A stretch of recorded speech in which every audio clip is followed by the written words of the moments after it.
dragon. Aloy Mampono, a blessed Thanksgiving week. So, we want to be thankful in life. The only way to be happy is to be thankful. And so, when an assault is imminent and someone puts their hand in your face, what you want to say is thank you and give them Happy something. birthday, little dragon. So, for example, if Josh has his hand in my face, like he's pointing at me or talking at me or whatever, I could potentially end up in something that will look familiar. The bridge position that you see in Enter the Dragon, Bruce Lee's famous for this, he used it as a way to work sensitivity, trapping, feel. And that's because once I can touch it, I know where everything is. If you look at a lot of the older pictures of Bruce Lee, you'll notice that his vision was terrible. He had like really thick glasses, but he didn't need to see because once he had touch, he could feel.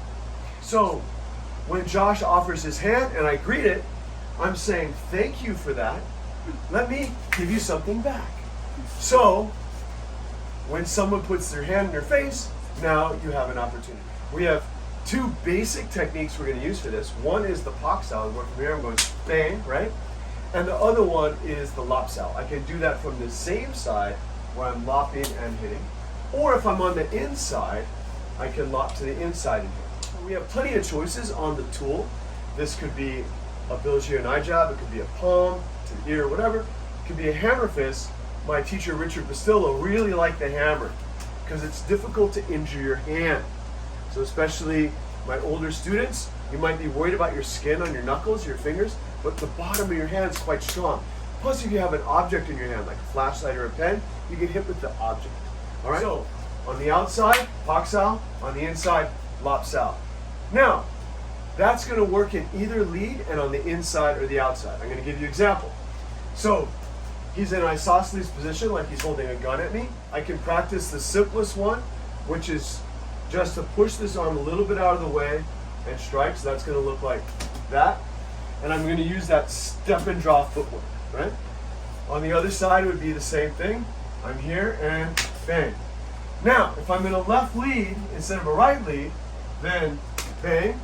Or now I'm on the outside, but I'm in a left lead and he's in a right. Here's where we get to our second technique, which is going to be the Lop Sao.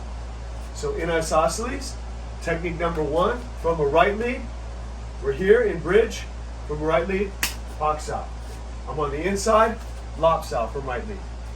From a left lead, if I'm here in a left lead, now I'm going to do the Lop Sao on this side, and I'm going to do the Pak Sau on the outside. It's not going to matter.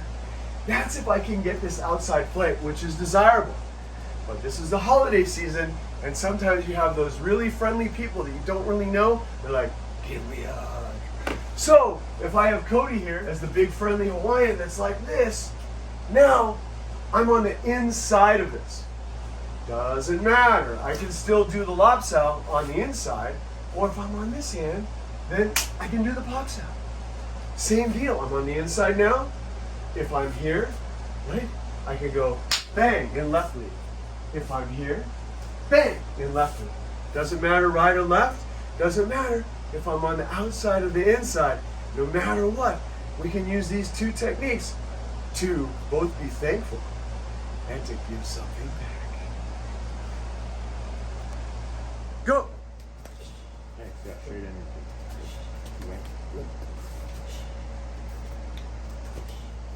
See, that's so heavy. Yeah, good. Oh. Just run straight to it. Yeah. Good. All right, so a question was asked about recovery. I don't want to just go bang and then like check my phone for messages. Because then Big Eric over here is going to like deck me. So once I go in, I want to come out. Later on, you're going to add tools to this, right? Bang! Right? You're going to add tools to this. So once I go in, you go out and then go on your merry way.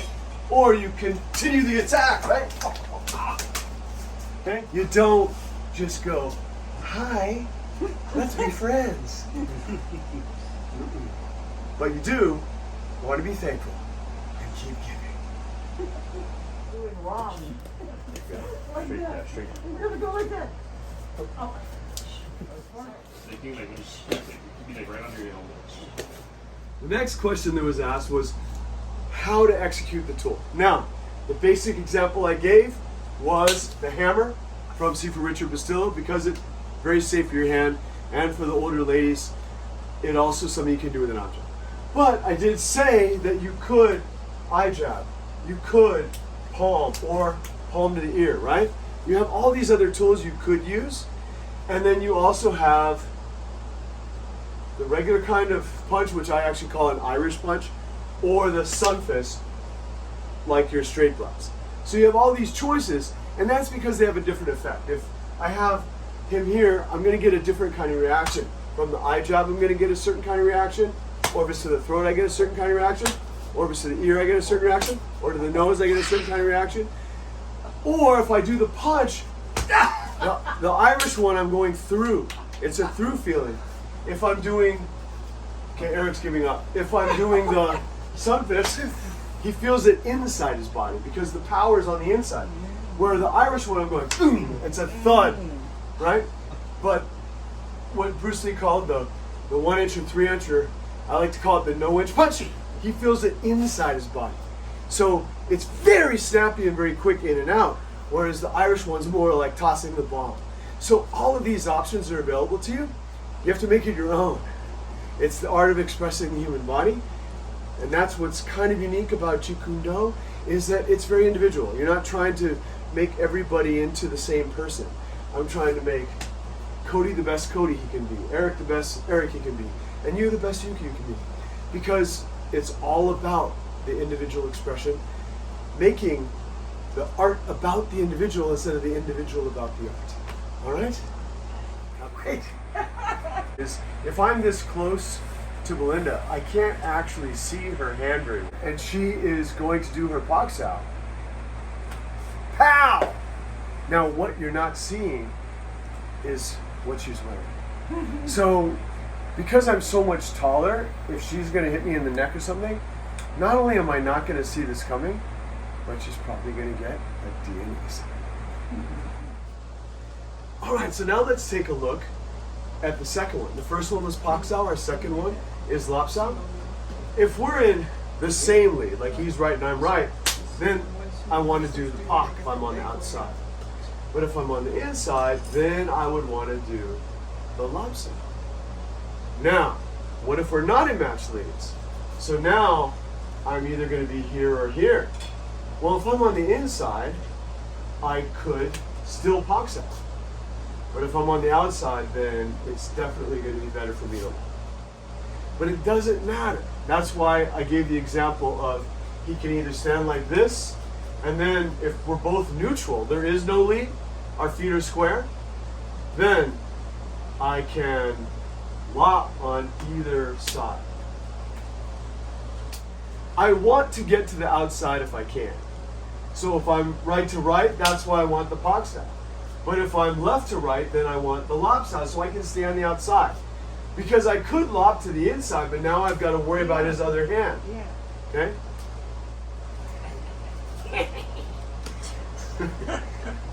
So, although Dennis, we're thinking of you. So you see the idea. If I'm in the same lead, I want the Pak. Okay? If we're in an unmatched lead, I'm better off with the Lop Sau. So the hand that's already connected just has to push his center line just a touch. The other one's going to weave in like a cobra and then pull it like a railing.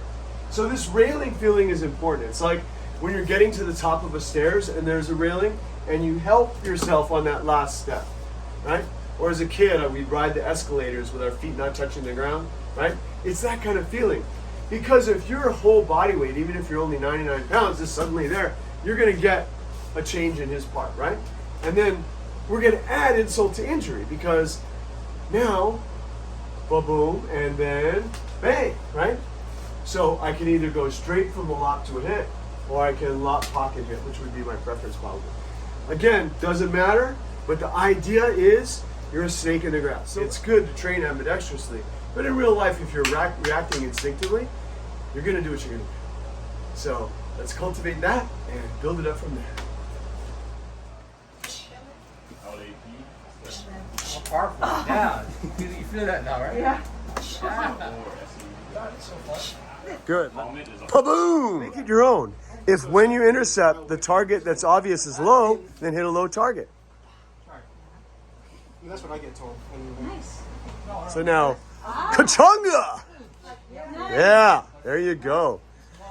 Use your attributes to your advantage. Pull with the right. Pow! Lop and pop! All right, so reference point, if he's in a right lead and I am too, then it's pasta. But now I get to hear he's in a left. Okay, now I'm going to lop sao. Now I'm going back the other way. I'm going to switch lead. I go left to left, pak sao. Oh, but now he's right on left, lop sao. He's right on left, lop sao. So depending on what you get, it kind of tells you which one has the greater advantage. yeah, good.